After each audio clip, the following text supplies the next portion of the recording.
தோடுடைய செவியனா?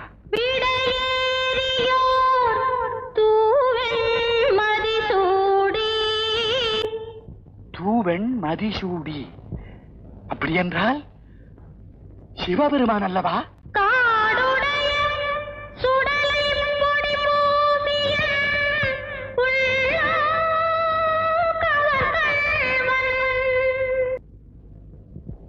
அவர் உன் உள்ளம் கவர்ந்தாரா? சம்பந்தா, நீ அவரை பார்த்தாயா? எங்கு பார்த்தாய்? அவர் எப்படி இருந்தாரப்பா? தோடுடைய செவியா